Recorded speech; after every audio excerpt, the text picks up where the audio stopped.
చెప్పండి, భరద్వాజ్ గురించి మీ అభిప్రాయం ఏంటి? చేసిన పాపం ఊరికే పోతుందా? అందుకే చనిపోయాడు. పేదవాళ్ళు ఇల్లు కట్టుకోవడం అంటే అది తీరని కళ. అలాంటి వాటిలో కూడా ఆ పెద్ద మనిషి ఫ్రాడ్ చేశాడు. అందుకే ఆ దేవుడు తీసుకెళ్ళిపోయాడు. అలాంటి వాడు బతికిన భూమికి భారం, అందుకే చచ్చిపోయాడు. చేసిన తప్పు బయటపడేసరికి మొహం చూపించుకోలేక ఆత్మహత్య చేసుకున్నాడు. ఇన్ని రోజులు అతను దేవుడు అనుకున్నాం, పేదవాళ్ళ రక్తాన్ని పీల్చే రాక్షసుడని అర్థమైంది. అలాంటి వాళ్ళని ఆదరించినందుకు సిగ్గేస్తుంది. చూసారుగా, ఇది పబ్లిక్ రియాక్షన్. 1 నెల ముందు వరకు దేవుడు అన్న ప్రజలే ఇప్పుడు అతన్ని రాక్షసుడు అంటున్నారు.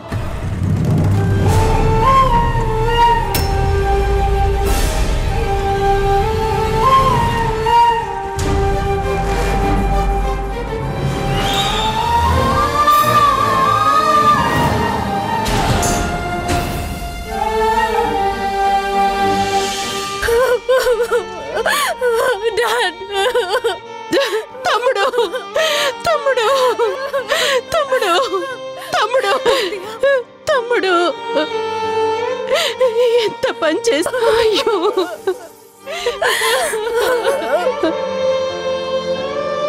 అక్క, నేను కోలుకున్నాను, అంతా బాగుంది, ఇంటికి వెళ్తున్నాను అన్నావు కదరా.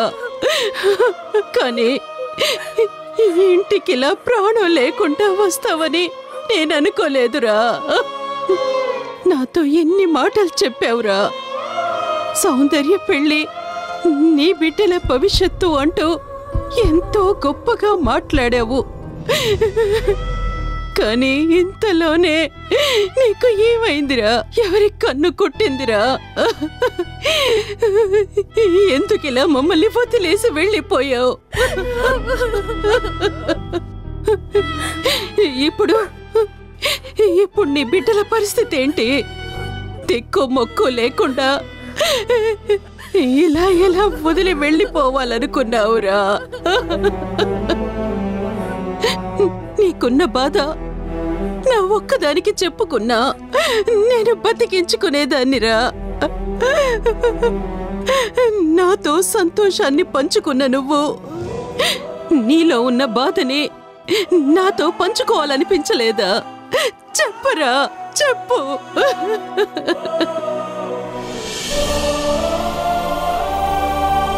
నీ బంగారం లాంటి పిల్లలకు ఏ అచ్చట ముచ్చట చూడకుండానే నాకన్నా ముందు మమ్మల్ని వదిలి ఎందుకురా వెళ్ళిపోయావు తమ్ముడు?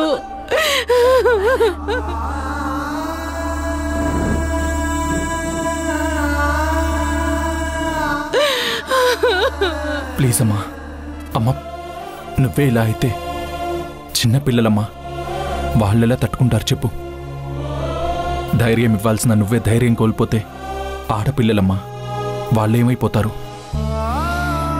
ప్లీజ్ అమ్మా, నువ్వు ధైర్యంగా ఉండు. ఇంకెక్కడి ధైర్యం రా? నా ధైర్యమే నా తమ్ముడు రా. అలాంటి నా తమ్ముడు ఇలా చలనం లేకుండా పడుకునుంటే నేనెలా ధైర్యంగా ఉండగలను?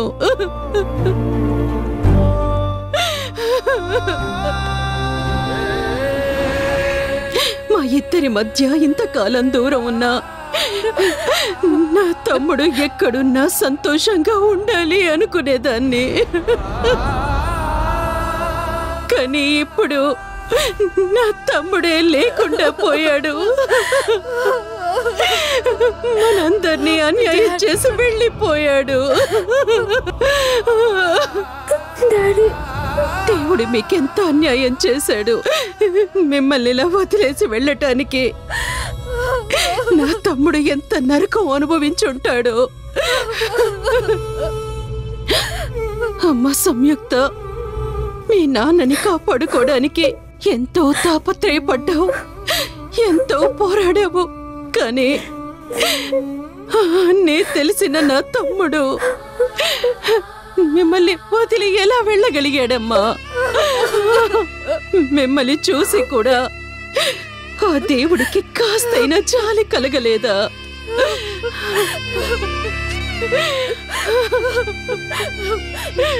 నాతో ఒక్క మాట కూడా చెప్పకుండా వెళ్ళిపోయారు అత్తయ్య. తన మనసులో మాట నాకు చెప్పుండుంటే ఇంత ఘోరం జరగకుండా ఎలాగైనా ఆపేదాన్ని.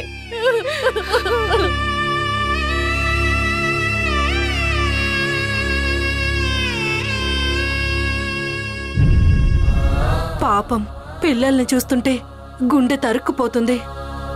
బ్రతికినప్పుడు గొప్పగా చూసుకున్నాడు, కానీ ఇప్పుడు ఈ కుటుంబం పరిస్థితి తలుచుకుంటేనే దేవుడికి దయలేదు అనిపిస్తుంది. పాపం, పిల్లలే ఇలా ఉంటే భానుమతి ఎలా తట్టుకుంటుందో ఏంటో.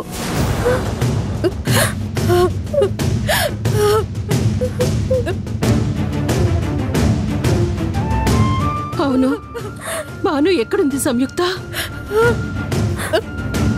అమ్మ లోపలుంది అత్తయ్య.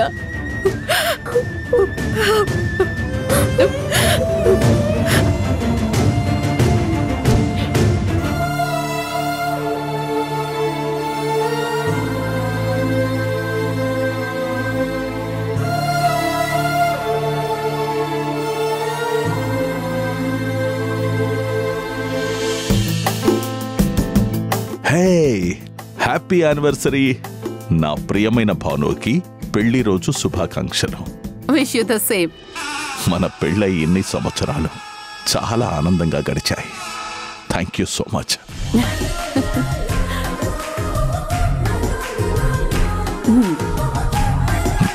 ఏంటిది? మన వెడ్డింగ్ యానివర్సరీ సందర్భంగా మీకు నేనిచ్చే స్మాల్ గిఫ్ట్.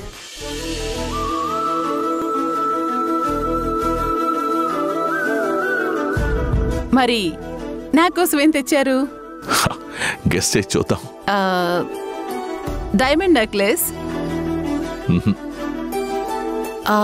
యూరప్ ట్రిప్ కాదు. నేను గెస్ చేయలేకపోతున్నాను, మీరే చెప్పండి.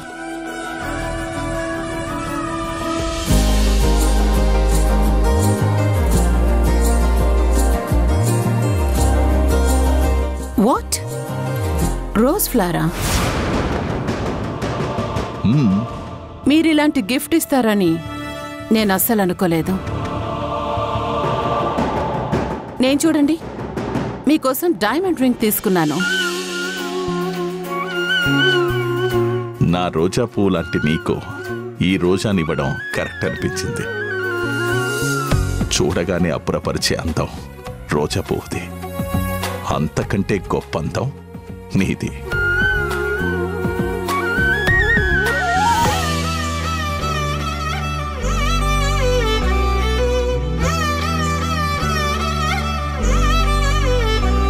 చూసావా, నీ ముందు ఈ రోజా ఎంత చిన్నపోయిందో. నేను అస్సలు ఊహించలేదండి మీరెలా రోజా పువ్వుతో సరిపెడతారని. మన స్టేటస్ సింబల్కి తగ్గట్టు ఏదైనా డైమండ్ సెట్, ఫారెన్ ట్రిప్, ఏదైనా ప్రాపర్టీ లాంటిది గిఫ్ట్ ఇస్తారు అనుకున్నాను.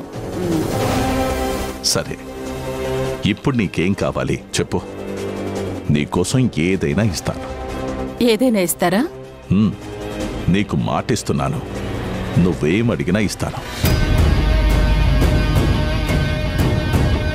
మా వాళ్ళందరినీ వదిలి మీకోసం వచ్చినప్పుడు డబ్బు, స్టేటస్ లేదంటూ అవమానించారు. వాళ్ళందరికీ సమాధానంగా మనం ఎదుగుతున్నాం. ఇలాగే ఎప్పటికీ ఈ సొసైటీలో స్టేటస్ సింబల్గా ఎప్పుడు మనం 1 to 10లో ఉండాలి. అదే మీరు నాకిచ్చే గిఫ్ట్. ఈ సొసైటీలో స్టేటస్కి మించిన గుర్తింపు మరేవీ లేదండి. అది నాకు ఎప్పటికీ కావాలి. చెప్పానుగా, నేను నీకు మాటిస్తున్నాను. నువ్వు కోరుకున్నట్టు మన స్టేటస్కి ఎలాంటి ప్రాబ్లం రాదు. మీ అందరినీ ఎలాంటి ప్రాబ్లం రాకుండా నేను చూసుకుంటాను. ఓకే? ఓకే. సరే, రెడీ అయి కిందకి రా, కేక్ కట్ చేద్దాం.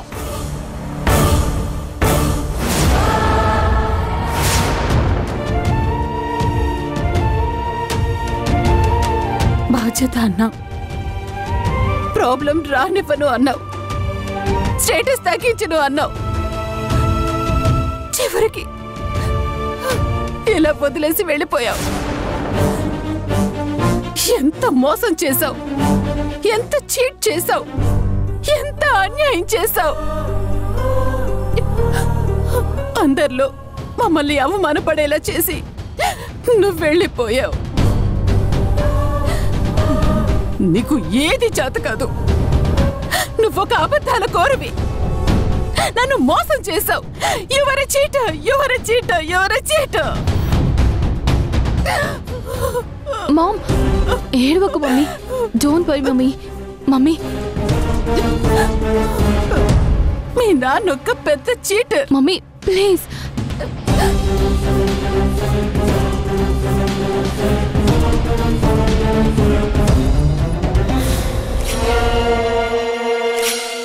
ఆగక్కడ. ఎందుకొచ్చావు? ఇంకా నీ కళ్ళు చల్లబడలేదా? ఏం చేద్దామని వచ్చావు?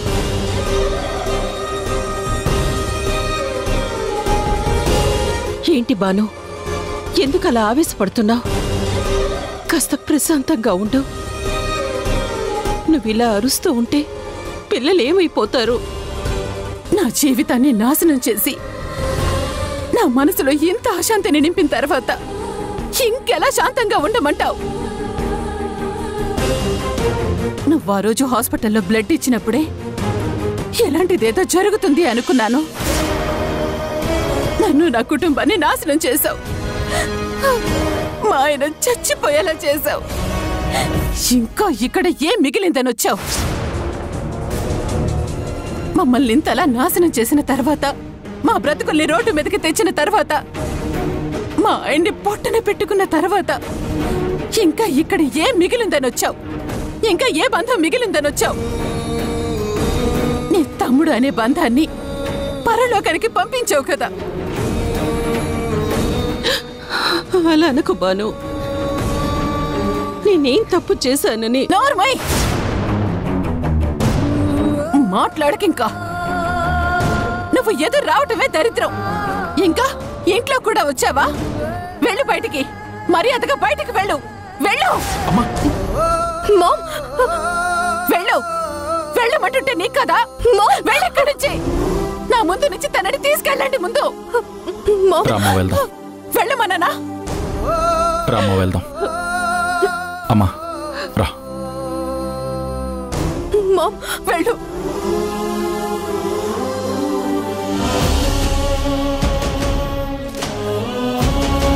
Relax mummy.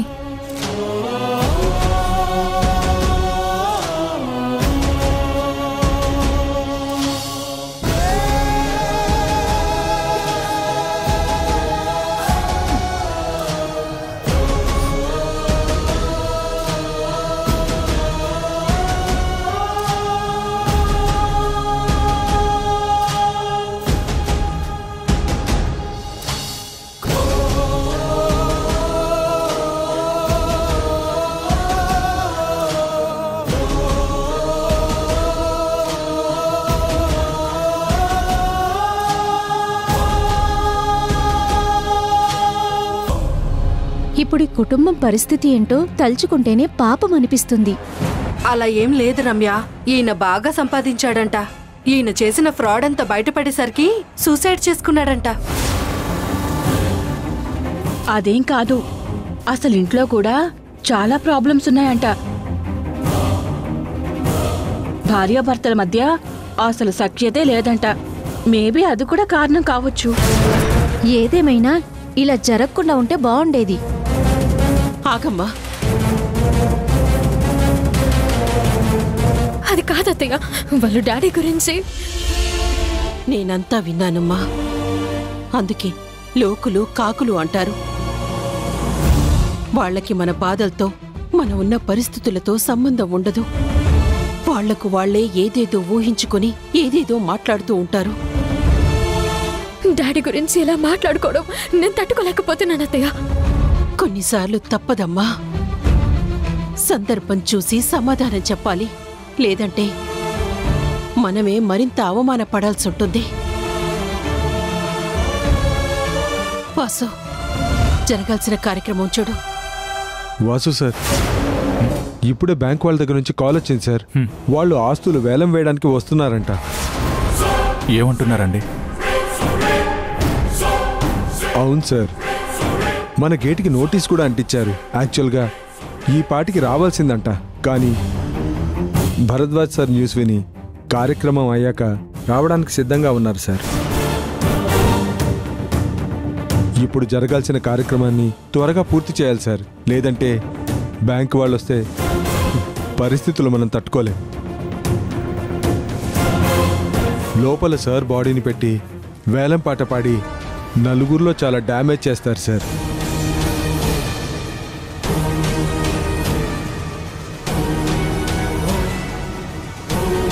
మనుషులు బాగున్నప్పుడు విలువిచ్చి ఆ మనిషి కష్టాల్లో ఉన్నప్పుడు లేదా కన్ను మూసినప్పుడు మనుషులు మనుషుల్లా కాకుండా రాబందుల్లా మారిపోతారు.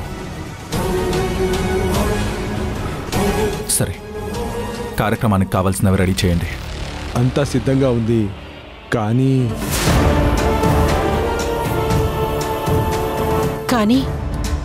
కానీ ఏంటి? ఏమైంది? పెద్దవారు, మీకు తెలియందేముందండి, నిప్పు పట్టుకుని నడిచి తలకొరివి పెట్టేది ఎవరు అని అందరూ అనుకుంటున్నారు.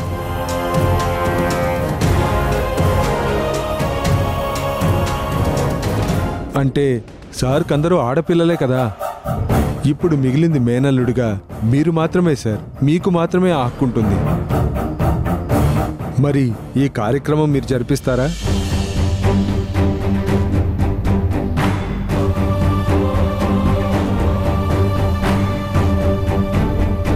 నా తమ్ముడికి తలకొరివి పెట్టే రుణం నా కొడుకొచ్చింది. వాడు ఎలాంటి అభ్యంతరం చెప్పడు. కానీ బాను ఏమనుకుంటుందో.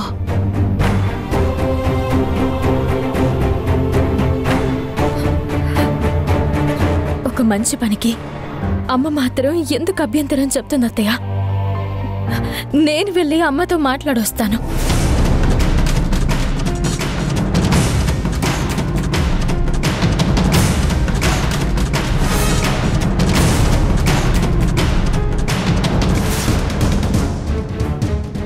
మళ్ళీ ఎందుకు వచ్చావు? మమ్మీ ఇప్పటి వరకు ఏడ్చి ఏడ్చి అలసిపోయింది. మళ్ళీ నువ్వొచ్చి గుర్తు చేసి ఏడిపిస్తావా? గుర్తు చేయడానికి డాడీ జ్ఞాపకం కాదు, మన ప్రాణం. ఇప్పుడు ఆ ప్రాణం లేదు. దానికి సంబంధించిన కార్యక్రమం చేయాలి. అందుకే మమ్మీతో మాట్లాడాలి.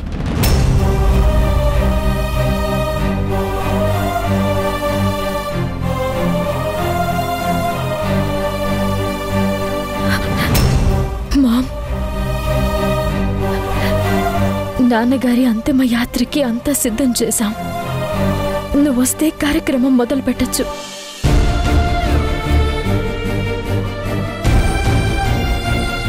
మామ్, ఇంకో విషయం. అంతిమ యాత్ర తర్వాత నాన్నగారి చేతికి నిప్పు ఎవరు పెట్టాలని అందరూ మాట్లాడుకుంటున్నారు. మన ఇంట్లో మగాళ్ళెవరూ లేరు కాబట్టి. లేరు కాబట్టి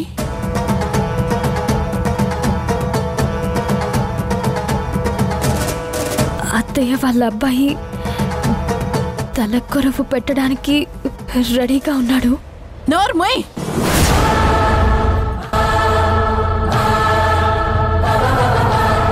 ఏమనుకుంటున్నారే అసలు? ఎవరత్తయ్యా, ఎవరికత్తయ్యా? వాళ్ళ నీడ కూడా ఇంటి మీద పడకూడదు అనుకుంటాను. అలాంటిది నా మొగుడికి వాడి చేత తలకొరువు పెట్టిస్తానంటావా?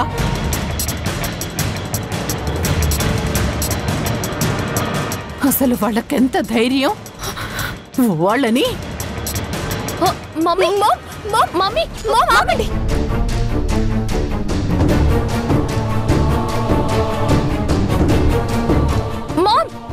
మీరిద్దరు నా కంటి ముందు కనిపించకూడదు. ఎరా నీకెంత ధైర్యం రా? ఏంటిది? నా భర్తకి నువ్వు తలకొరువు పెడతావా? నీ తల్లి ఆయన బ్రతికుండగానే వచ్చి ఇలాంటి పరిస్థితికి కారణమైంది. ఆయన్ని పొట్టన పెట్టుకుంది.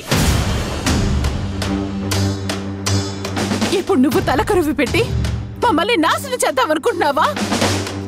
ముందు మీరిద్దరూ నా కంటి ముందు నుంచి బయటికి నడవండి. పోరా, వెళ్ళు.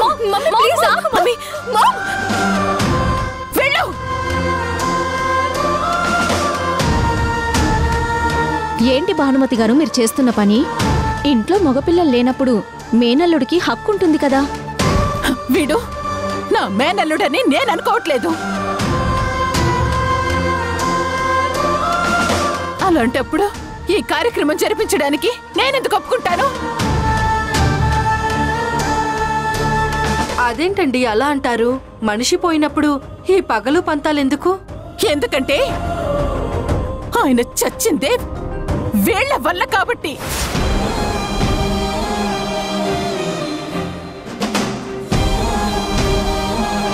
మీరు చేస్తున్నది సరైన పద్ధతి కాదు భానుమతి గారు. నేనేం చేస్తున్నానో నాకు బాగా తెలుసు. నాకు పద్ధతులు నేర్పించడానికి ఇక్కడున్న వాళ్ళు ఎవరు సరిపోరు. నాకు నీతులు చెప్పాలని చూడకండి.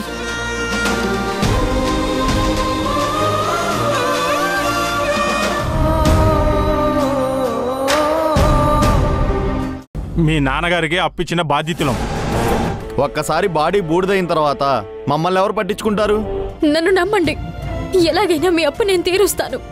మీరెక్కడ సంతకాలు పెట్టమంటారో చెప్పండి, అక్కడ నేను సంతకాలు పెడతాను. నీతో పాటు మీ అమ్మగారు, మీ అక్క, మీ చెల్లి కూడా సంతకం పెడితేనే. అలాగేనండి, నాతో పాటు మా ఫ్యామిలీ వాళ్ళందరూ సంతకాలు పెడతారు. నేను సంతకం పెట్టను. ఆయన చేసిన పనికి నేను సగం చచ్చిపోయాను. ఇప్పుడు ఆయన చేసిన అప్పులకి పూర్తిగా చావలేను.